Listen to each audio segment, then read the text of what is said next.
Hi, Chef Adam Moore here in my backyard. It was a beautiful day and I thought, you know what, I'm going to go outside. And instead of doing my indulgent recipes, I thought I'd just do something a little bit different. And what I wanted to show people was to have your own little garden or own little garden mecca in your kitchen, in your dining room, on your balcony, if you've got a small place.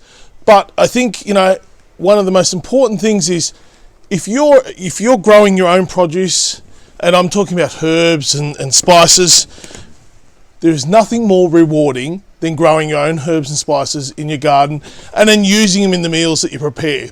So I'm going to show you some tips. Now, I'm no gardener by any means, but I'm going to show you some quick tips and some great little novelty ways of having your own garden mecca in your house. So what we need to have is some dirt and obviously some gloves. I've only got one on at the moment, but I'll put both on if I need to, because you don't want your hands dirty. I hate my hands dirty. Now I've got some beautiful potting mix. This little spade is great, even though it's really tiny for my hands. It's a little kid's one, but it's really good for the little finessing of work that we've done. Now, just wanted to show you. So here's some lovely herbs I've done earlier. Some mint, some oregano, and some thyme in some beautiful, beautiful looking pots. But I want to go a little bit more eclectic. I've got some biscuit tins, and I'm going to create some really nice little garden there in the biscuit tin. I've also got these retro style. Now these are in the shops, you can buy them, and these are better because they're printed on the can itself, and that's why I say they're retro style. So this is Mutti tomato paste. There's quite a few of them. Don't get the paper label ones. These look really cool on a bench. They don't disintegrate on the label, and they're a really good way of using your old cans after cooking new recipes. The other one I've got is this fantastic. This looks like it was from a sewing machine. Now I hate things going in the landfill. This was, a drawer from a sewing machine, and I think it's a fantastic little herb garden. It's going to become a herb garden because we're not throwing it away. It's wood, it's natural, and it would sit and it looks really eclectic in a kitchen. I'm also going to show you how to do some herbs. So let's get started, and I'm going to start with this fantastic box, and we've got some different herbs. So I'm going to do kind of an Asian feel here. So I'm going to put some coriander, some Vietnamese mint, and I've got this other new plant, which is amazing.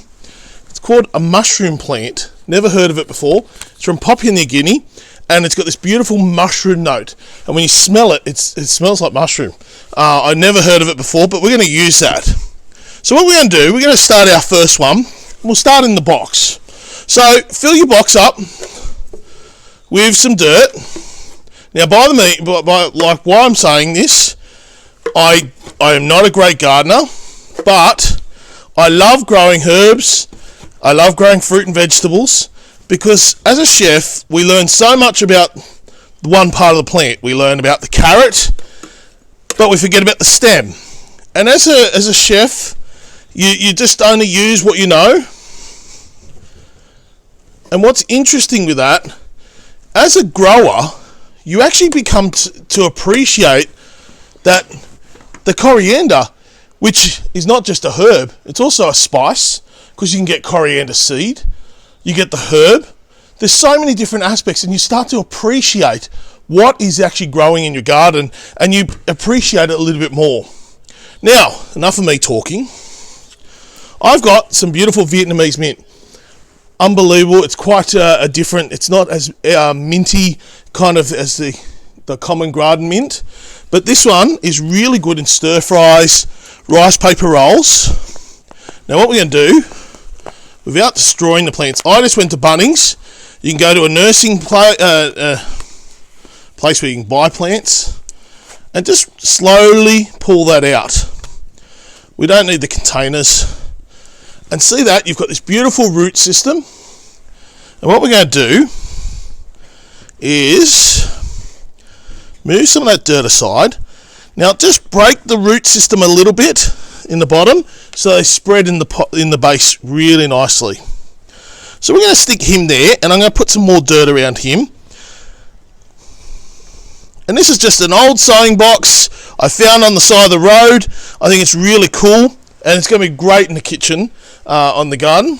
I think we're going to do some coriander. As I said, a bit of an Asian feel. So slowly ease my coriander out, and that dirt's a bit more loose. Don't worry about making a mess. That's why I did it outside, because it's not in my kitchen.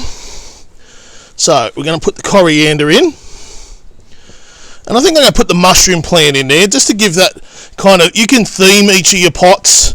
You can do whatever you want. And what we're going to do is get this beautiful little mushroom plant. There he is. Make sure he is in there. And what I'm going to do is just get a little bit more dirt or potting mix just to make sure it's all perfectly in there.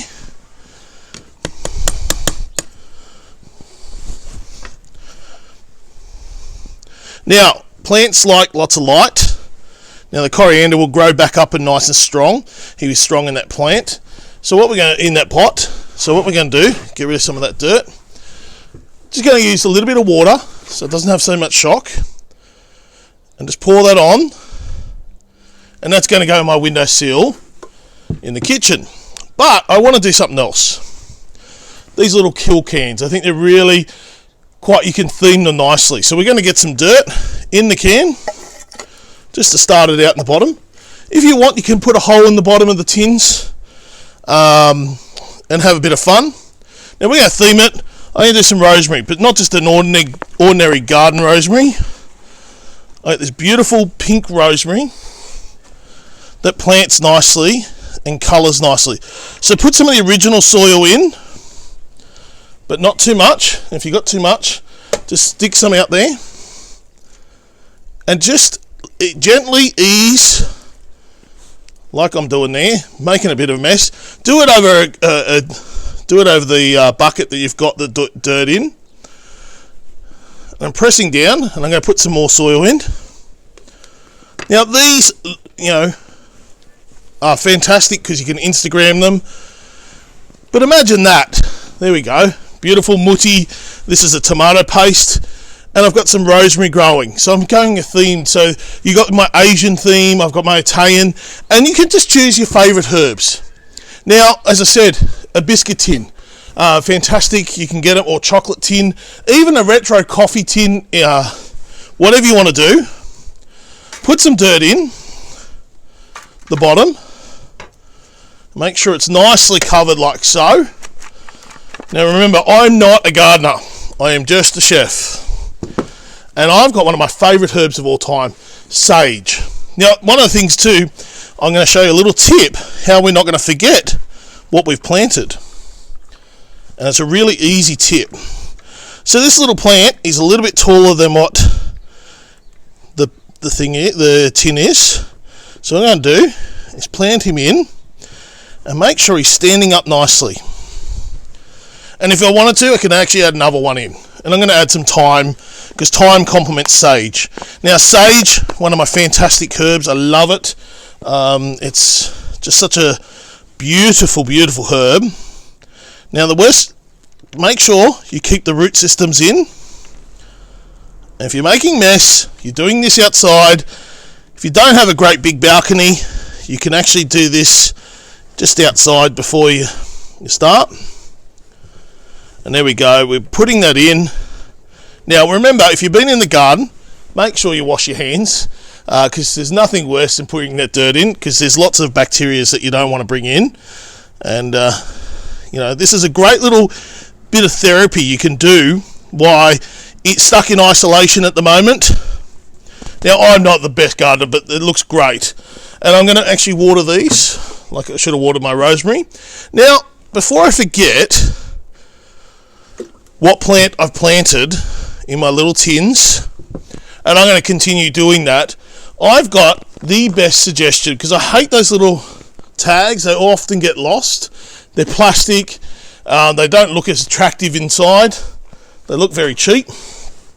So what I've done is get some wooden cutlery or bamboo cutlery, disposable, and I've put a texture on it, and in like so, show you, there you go, it says it's rosemary.